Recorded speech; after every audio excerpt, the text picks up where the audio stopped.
Martel, dans le Lot, XVIIe siècle.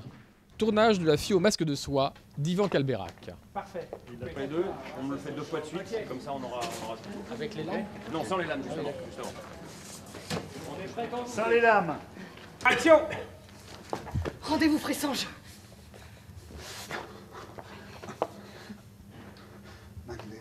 Madeleine était ma mère. Oh! Maintenant, vous allez payer pour vos crimes.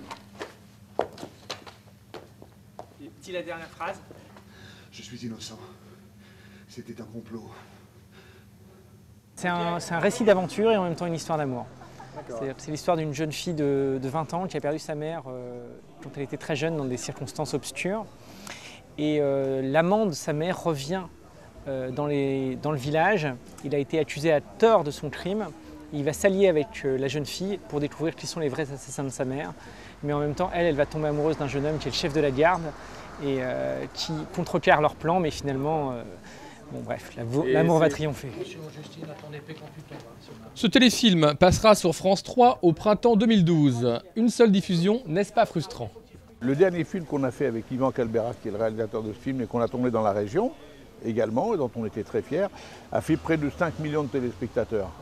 Donc il faut beaucoup plus d'une fois pour un film de cinéma pour atteindre ce genre d'entrée.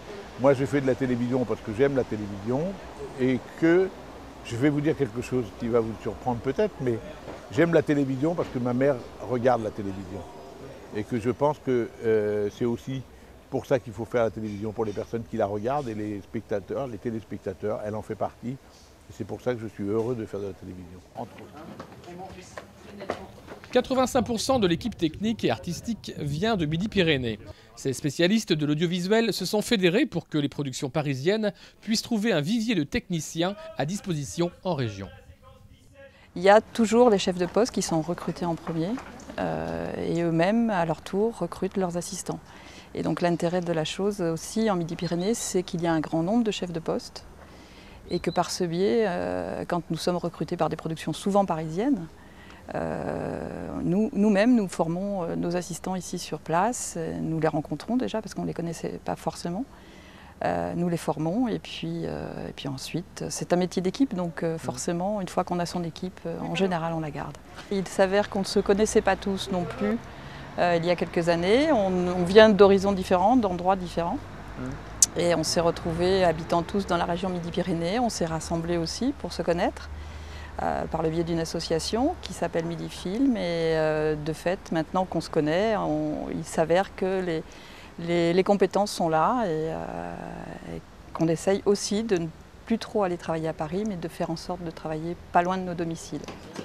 Ok, on le fait alors. Dans 10 minutes, tout le monde est prêt. Ah, Gibus, ouais. Sûr. Bah, il n'y en a pas d'autres. Il n'y a pas de 6 caméras. Merci. Il faudra 4 semaines de tournage pour finir La fille au masque de soie, titre provisoire. Le budget total est d'environ 2,5 millions d'euros. Les films d'époque, ça coûte cher. D'habitude, quand on fait un changement de costume sur un film contemporain, on en a pour 5-10 minutes. Là, ça peut être une demi-heure.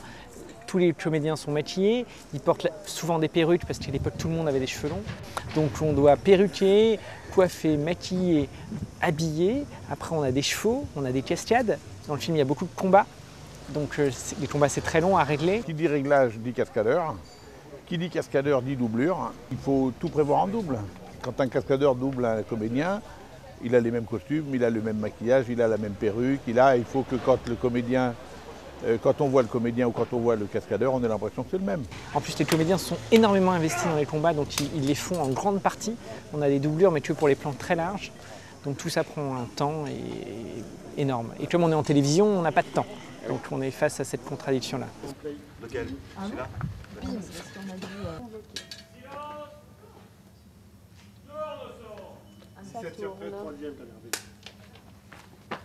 Action! Parfait. Il a pris deux. À mon avis, c'est pas une bonne idée de banaliser un texte d'époque. Enfin, j'aime pas trop voir des films d'époque avec des accents parisiens ou des trucs très modernes. Mais en même temps, il faut surtout pas être théâtral. Ça, c'est les indications du réalisateur.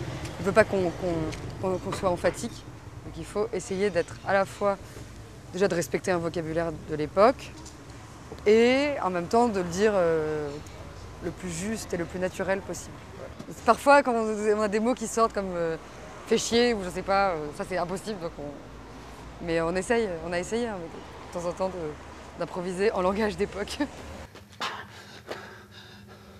Je suis innocent. C'était un sang. Action. Plat de fin. On refait. On refait. Un tout petit peu. Non, ouais, très bien. Partez de là. Ok. Silence. Moteur. Pour toujours. Action. Très bien. Mon rôle sur le tournage, vous savez, un producteur, quand le tournage arrive, c'est que tout est en place pour que les choses se passent bien. Ça se repose. J'aurais tendance à dire que c'est un petit peu ça. Un peu, c'est comme si, ça y est, c'est en place. On pourrait presque imaginer qu'on est en période de repos. Mais d'abord, on n'est pas en période de repos parce qu'il faut prévoir demain. Prévoir demain, c'est qu'est-ce qu'on tourne demain, qu'est-ce qu'on va produire demain. Donc il y a ça. Et puis il y a surtout le fait que, tant que le film n'est pas fini, vous savez, il y a un proverbe anglais qui dit « Produire un film, c'est comme se faire griller un toast. Si on détourne l'attention un instant, ça brûle. » La région et le cinéma, c'est au niveau de la fiction TV, unitaire ou série confondue, 1 à 2 productions par an. Pour les courts-métrages, c'est de 10 à 15 par an. Et pour les longs-métrages, de 4 à 7. À suivre.